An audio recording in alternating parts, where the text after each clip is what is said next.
What's going on, everybody? Welcome back to TTB Ravens Media, bringing you Ravens content every single day. If you want to see that daily Ravens content, make sure to hit the subscribe button down below. Hit the notification bell as well if you want to get notified every single time I upload a brand new video. In this video today, it's Monday. It's officially the offseason. The Super Bowl ended yesterday. Shout out to the Kansas City Chiefs. Shout out to Brandon Williams. Oh, well. We'll get it next year, but it's the off season. And, in the off season, there's not a lot to talk about outside of free agency, coaching options, and the draft. So that's what we're going to be focusing on heavily. Josh and I will be doing podcasts every week. We'll also try and do a live stream every week as well. But how I do these 7-round mock drafts, there are 7 rounds. There are no trades. This one I'm using PFF. Again, I don't think PFF is a good mock draft simulator. I think the best one is by far the Mock Draft Network. That one is under maintenance currently, so can't use it yet. Hopefully it's available, before the actual draft starts. But just wanted to give that preface. I'm not doing any trades. When we do the live streams, we do it with trades, and we talk with you guys and evaluate what to do and whatnot. But this one's going to be controversial, so let me know your thoughts and opinions on every player that I select. Let me know your mock drafts. I've been checking out some of the players that you guys have brought up to me. I don't think I drafted any that I saw from the chat. I could be wrong. People may have commented about these players. But first overall, round 1, pick 22. We're going corner. All right. I understand the need for wide receiver, but I feel like cornerback is a much better position in this draft class. And I feel like there's good wide receivers that you can get in round 3. So cornerback, I went with Joey Porter Jr. Joey Porter Jr. was available. Cam Smith was available. Those are the top 2 cornerbacks that I've watched so far this year. If we draft one of those guys, I'm going to be set. I don't care who's on the board. You can throw Quentin Johnston on the board. You can throw Jordan Addison on the board. You can throw anybody on the board, except for like Will Anderson. And I'm probably taking Joey Porter Jr. Joey Porter Jr. is an absolute stud. He's a big, physical cornerback that uses his hands, has very good length and size, and he's able to get turnovers, and he's able to force incompletions.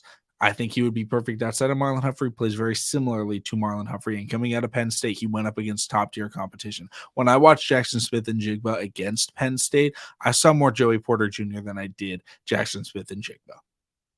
And I wasn't trying to watch Joey Porter Jr. This was when I was scouting JSN. I was like, watching. I had already seen Joey Porter Jr. and I already was in love with him. And I'm watching. I'm like, man, Joey Porter, another play. I'm like, what the heck? What's going on here?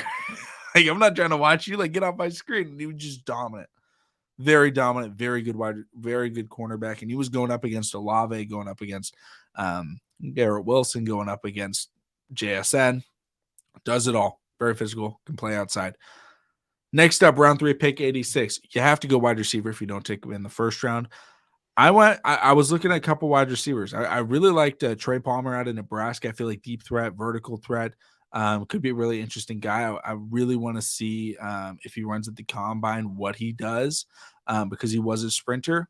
I didn't go with him. I went with, I feel like every year, Ravens fans get upset because we didn't go after the guy with potential last year. The guy with potential was Mr. Tariq Woolen, and I was hyping him up. Andre Iosivas. Andre Iosivas. Very difficult name to say. Wide receiver, Princeton. He's going to slide because he's playing in a smaller conference. What does that remind you of? Oh, Tariq Woolen. What does that remind you of? All of these guys are able to come in because they're crazy fast. He is a speed threat. He is 6'3", and he has great ball skills. The reason why he's not going to go super early is going to be because he's playing at Princeton. But I feel like we have missed on too many opportunities to draft these big body deep threats that we have to take our shot. We have to go after somebody. And Andre is one of the most unique prospects in this entire draft class, regardless of position. And he's at a position where the Ravens can get him and utilize him from day one, because speed is not something that you can teach. Okay, you can put him out on the field day one because he's that fast. And because he also has ball skills, that means you can take shots to him. I mean, that's what the Ravens need. They need a deep threat. They need a guy they can throw jump balls to. And Andre Yasivas is going to be somebody in the NFL that can do that. Next up, round 4, pick 125. My favorite player in this entire draft class. You guys already know it's Dwayne McBride. I, I'm I'm going to preface this for next week. Hopefully, I listen to myself next week. I'm going to try and not draft him next week because I want to give myself different opportunities. But like I see him sitting there in round 4, and I'm like, that's too good of a value to not get him at. If you don't know about him, absolute monster running back out of UAB. My belief is the Ravens are going to let go of Gus Edwards this offseason, whether that be by trade or whether by cutting him. Not to say I don't like Gus Edwards, just because he's a cap casualty this year, and we can get a guy like Dwayne McBride in the 4th round, 5th round. They can come in and do just as good of a job. He is a workhorse, never stops moving his legs. He breaks more tackles than I've ever seen a running back break in college. Like he's not playing against the best competition, but like you're watching games and you're like, okay, yeah, this guy's clearly the best player on the field at all times. He's not a big pass catcher. Again, very similar to Gus. I think he'd be a great backup where we could have JK be the true lead back, get a lot more carries than traditionally. But when he gets tired, throw in a Dwayne McBride to kind of keep wearing out the defense. Next up, oh man, I really didn't want to pick this guy. I really didn't because I knew how a lot of people would be upset about it. I don't think he's going to be available at this spot, but at the same time, in the current situation of the Baltimore Ravens and the uncertainty that we have, I went with Jaren Hall. Jaren Hall is a quarterback out of BYU. Before everybody starts getting upset, I think Lamar Jackson is going to stay in Baltimore. But why not draft a 5th round player? Tyler Huntley is a free agent. And he's a Pro Bowler. He's going to try and go somewhere that he can become the starter. And then, okay, that means maybe Anthony Brown is the guy that the Ravens are rocking with. But like, I liked Anthony Brown over Tyler Huntley. I don't want Anthony Brown as my backup quarterback, for the foreseeable future. I think he's a very good practice squad. He's a great quarterback 3 to have, in the back pocket if somebody goes down. Jaren Hall is a project. Jaren Hall is somebody that, coming out of BYU, he has a very solid arm. He's able to make all the throws. He's pretty accurate with passes. He needs to work on footwork. He needs to work on his processing. He's a decent athlete. He's not a comparable player to Lamar by any means. He can move, but he's not, he's not Lamar. He's not Tyler Huntley even. He's going to be more behind the pocket or behind the line of scrimmage. He can roll out. He can make throws on the run and things like that. But I think drafting a quarterback wouldn't be the worst idea this year.